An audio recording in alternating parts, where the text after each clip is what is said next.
Um, so could you please share with us how long you struggled with infertility, what treatments you went through, and what was the physical and emotional toll it took on you and your family? My husband and I had been struggling with fertility for over 10 years. We did several rounds of IUI and IVF and unfortunately did not have success. We were planning to have a regular adoption, but we just weren't having much luck. And one day, my wonderful social worker came to me and told me about embryo adoption. I had never heard of it. Michael had never heard of it. And we almost didn't think this is real. We thought, we is this possibility? And I was put in touch with Elena and we got the ball rolling. And within 3 months, it was like everything was happening so quick and we couldn't believe it. The biggest thing that was very important for us for a regular adoption was that somebody would potentially be carrying our child and we didn't have as much control over you know what that person was taking, if that person was going to the doctor. So the fact that with embryo adoption, that control was all in our hands and I was going to be carrying the baby. And it was something that I wanted to experience. I wanted to know what it was like to be pregnant, and I wanted to know, what it felt like to have a baby. I can't say enough how embryo adoption has changed our lives. And Heather, I understand you didn't learn, you mentioned your social worker, you didn't learn about this from your OBGYN or your fertility doctor from your fertility clinic. No one. No, nope. No. And funny enough, when I did get a positive pregnancy test with my fertility doctor, who thankfully was referred to me by you, Elena, when I went to my OBGYN, they had never heard of this before. They could not understand how I had an embryo that somebody had not given to me, like a friend or a family member, that I adopted an embryo. Not enough people know about this because I think if they did, people would be doing this way quicker. I know we would have done this way faster if we knew we had this option. Can you describe a little bit your process going through embryo donation, if you still remember the steps, how long it took each step, so our viewers have expectations about the timeline? There's different elements to this process than the other things that we had gone through, especially like the legal process, the paperwork, and that takes some time. I think for us, the profiling went fairly quickly. I think we were lucky. We were very lucky. But I know that can take some time too to find the perfect match. And look, at the end of the day, I think things happen the way they're supposed to happen. So, our time was more on the front end, and then I think things they progressed very quickly. And of course, the contract, like I said, the contract process went a little longer than we had anticipated, but I think that's just normal, and that was maybe specific to our case. But I think everyone's going to have a little bit of a different journey. But to be patient and positive, I think is like the only thing you can do. I think there's, you just got to follow along. And Elena, you were so helpful for us because I think, you have questions. You're like, is it supposed to take this long? Should we be concerned? Should we go back to looking at another profile, right? And then, you were great in just giving us updates like, no, this is normal, part of the process. And I think having someone to kind of lean on during that process to kind of give you comfort is really, really We just important. didn't know what to expect. And no one else has gone through it that we know of. So you don't have someone else outside, like a family member or something, to lean on in this process, right? So it's important, you provided such a great service in that way too, that, was really helpful. Well, thank you for your kind words. Greatly appreciate this. How many embryos did you receive from the donor family? And could you describe your frozen embryo transfer process, how you prepared for it, the day you received the pregnancy test result, the ultrasounds, So we received 2 embryos from our amazing donor. We decided to do one. We were almost thinking of like, do we do twins? No.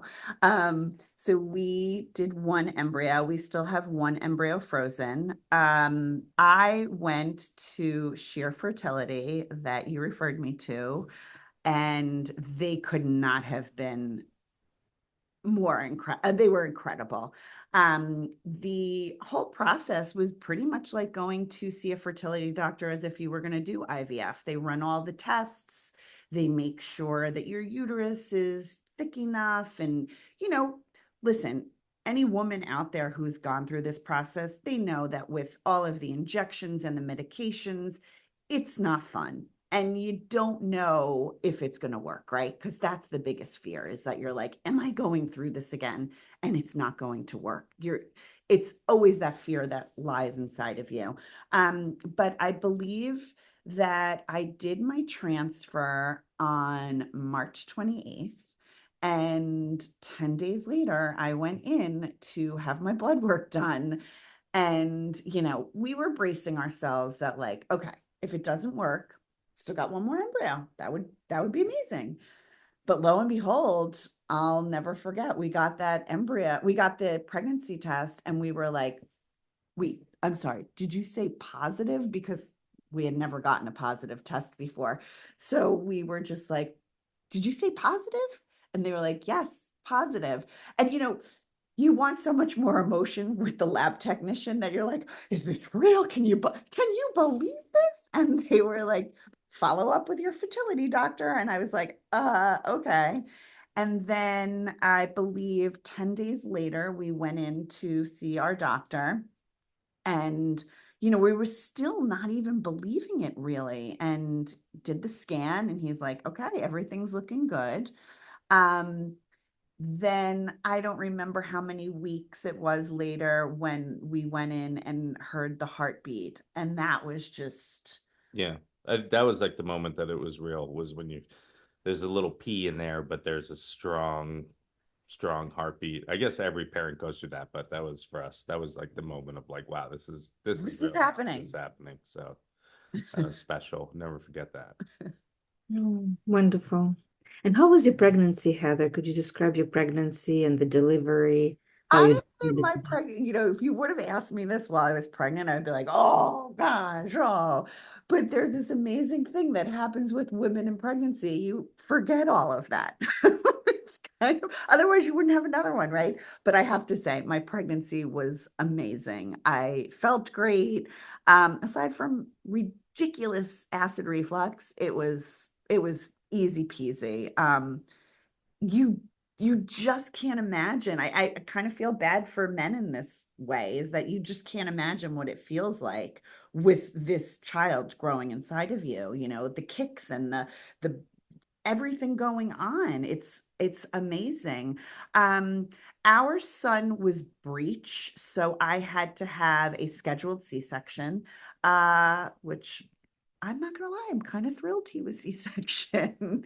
I healed great. The whole process was so easy. I only can wish for other families out there, other women, to have such an amazing experience like we did. So wonderful to hear.